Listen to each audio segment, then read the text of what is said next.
해가 뜨기 전 용담골에는 묘한 기운이 감돌았다. 어둠이 짙게 깔린 마을 골목골목에는 오래된 원혼의 기척이 떠돌고 밤새 내린 이슬은 땅에 잔상을 남겼다. 그 순간 최원우가 기거하는 집에서 이정은 책상 위에 펼쳐진 광화문집을 한참이나 들여다보고 있었다. 책장을 덮지도 못한 채 그는 깊은 충격의 말을 잊지 못했다. 이 책의 내용이 전부 사실인 것이냐? 이정은 고개를 들고 강철에게 물었다. 강철은 무표정하게 고개를 끄덕이며 대답했다. 그때 이곳은 그야말로 지옥도였다. 팔척귀는 100년 전 이 마을 사람들의 원한이 뒤엉켜 만들어진 거다.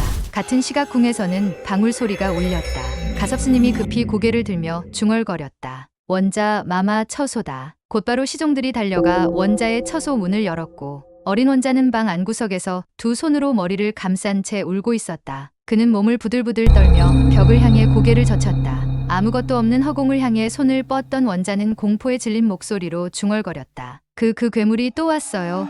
저기 있어요. 그의 시선 끝엔 아무것도 없었지만 방 안의 공기는 얼어붙은 듯 차가웠다. 가섭스님은 진언을 외우며 원자의 기운을 진정시키려 했고 시종들은 당황한 채로 촛불을 밝히며 어둠을 몰아내려 애썼다. 잠시 후 원자의 숨소리가 점차 가라앉았지만 그의 눈동자에는 여전히 두려움이 자리하고 있었다. 그날 밤 원자의 꿈속에는 다시금 피 묻은 손과 붉은 그림자가 떠돌았다. 한편 여리는 어딘가 익숙한 기척에 고개를 돌렸다. 어둠 너머에서 피 묻은 윤갑의 홀령이 서 있었다. 여리는 숨을 삼키며 나지막이 속삭였다. 윤갑, 나리? 홀령은 여리의 부름에 반응하듯 그녀를 바라보다 이내 몸을 돌려 달아났다. 여리는 그를 쫓아 달렸다. 곧 강철이 그 뒤를 따랐다. 좁은 골목을 따라 한참을 달렸지만 여리는 홀령을 놓쳐버리고 말았다. 그녀가 허탈한 숨을 내쉬는 사이 강철은 근처에 도착했다. 여리의 이야기를 들은 강철은 말이 안 돼. 팔척귀가 한번 잡아먹은 홀령을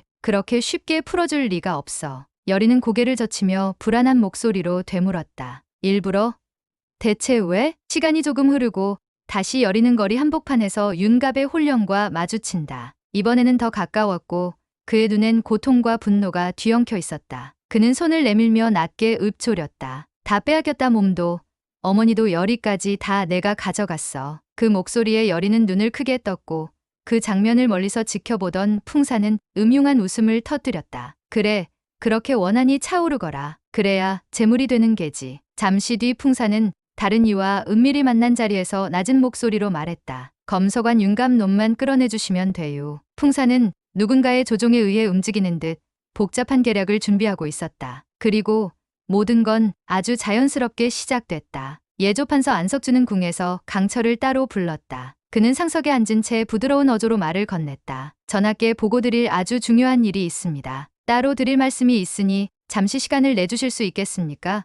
오래 걸리진 않을 겁니다. 공적인 업무처럼 자연스럽게 이어진 말이었고 강철은 별다른 의심 없이 안석주의 제안을 받아들였다. 그렇게 둘은 함께 예조판서의 외진 사가로 향했다. 도착한 집은 겉보기엔 평범했지만 내부에는 묘한 기류가 감돌고 있었다. 강철은 차를 마시던 중 문득 느껴지는 이질적인 기운에 시선을 돌렸다. 그 순간 문 틈새에 붙어있던 부적이 혼자서 타들어가기 시작했고 주위의 공기가 갑자기 일그러졌다. 강철은 숨이 턱 막히며 무릎을 꿇었다. 몸 안에서 무언가가 빠져나가는 느낌이 들었다. 이게 함정임을 눈치챈 그는 비틀거리며 가슴을 누르며 중얼거렸다. 이러다 여리를 지키지 못할지도 모르겠어. 그 목소리는 절망이라기보단 자신에 대한 분노와 혼란이 섞인 외침이었다. 그때였다. 벽너머로 작은 창문 하나가 열리고 미세한 바람이 부적의 잿가루를 흩날리며 공간의 뒤틀림이 잠시 느슨해졌다. 강철은 본능적으로 그 틈을 느꼈고 주저앉은 채로 주먹을 꽉 쥐었다. 그에게 남은 건 본래의 이무기 본능이었다. 그는 이를 악물고 언월도의 손잡이를 움켜쥐었다. 그리고 순간적으로 남은 힘을 모아 바닥을 내리찍었다. 기운을 실은 일격의 지면이 갈라졌고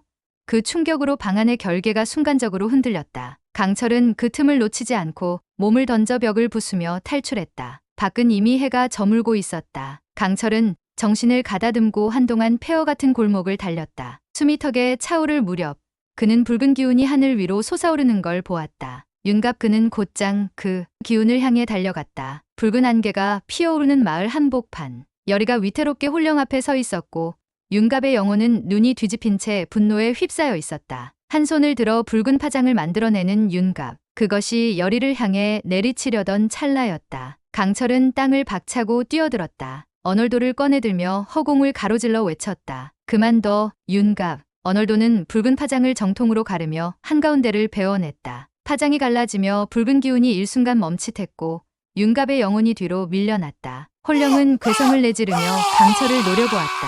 그 눈엔 배신과 증오가 가득했지만 강철은 미동조차 하지 않았다. 그는 열이를 감싸듯 앞에 서서 말했다. 내가 날 미워해도 좋아. 하지만 열이만은 건드리지 마. 내 분노, 내 억울함 내가 감당하마. 윤갑은 혼란스러운 눈빛으로 강철을 바라보다 비틀거리며 무릎을 꿇었다. 붉은 기운이 흐릿해졌고 몸을 감쌌던 기류가 서서히 사라지기 시작했다. 열이는 조심스럽게 다가서며 낮게 말했다. 나리 이제 그만 괴로워하세요. 전 나리의 마음을 이해해요. 그때도 지금도요. 윤갑은 끝내 아무 말도 하지 못한 채 고개를 떨구었다. 붉은 안개는 잦아들고 마을은 다시 조용해졌다. 강철은 숨을 몰아쉬며 언얼도를 내려놓았다. 그의 손은 여전히 떨리고 있었다. 그때였다. 아무도 눈치채지 못한 틈을 타 멀리서 지켜보던 풍산이 조용히 움직였다. 그는 손에 쥔 검은 부적을 바닥에 던지며 낮게 속삭였다. 돌아오거라, 윤갑. 넌 아직 쓸모가 있어. 부적이 타오르자 윤갑의 영혼 주변으로 다시 붉은 기운이 피어올랐다.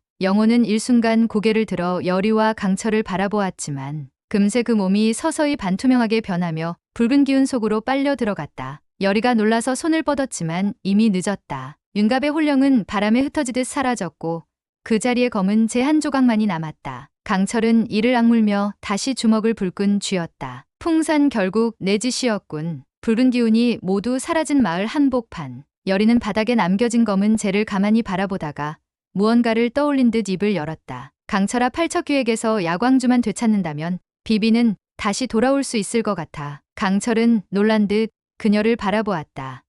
그게 가능한 거야? 열이는 조용히 고개를 끄덕였다. 어릴 적 할머니께 들은 게 기억났어. 이무기의 혼은 야광주에 깃드는 법이라고. 육신은 사라졌어도 혼이 완전히 소멸되기 전이라면 다시 부를 수 있는 방법이 있어. 혼을 불러내는 제의법. 강철의 표정이 단단해졌다. 다시 비비를 되찾을 수 있다면 그는 어떤 고통도 감내할 준비가 되어 있었다. 풍산은 어둠 속에서 희죽이며 사라졌다. 그는 아직도 모든 수가 끝나지 않았다는 듯 또 다른 재앙의 씨앗을 손에 쥔 채였다. 윤갑의 영혼은 그렇게 다시 끌려갔고 진정한 끝은 오히려 이제부터라는 예감이 공기 중을 짓눌렀다. 하늘 위로 새벽 해가 조금씩 떠오르기 시작했다. 용담골은 다시 아침을 맞이했지만 누구도 그 빛을 온전히 누릴 수는 없었다. 강철은 하늘을 올려다보며 낮게 읊조렸다. 팔척귀놈을 잡아서 반드시 비비를 되살리고 말겠어. 그의 시선 너머 아직 드러나지 않은 또 하나의 그림자가 서서히 눈을 뜨고 있었다.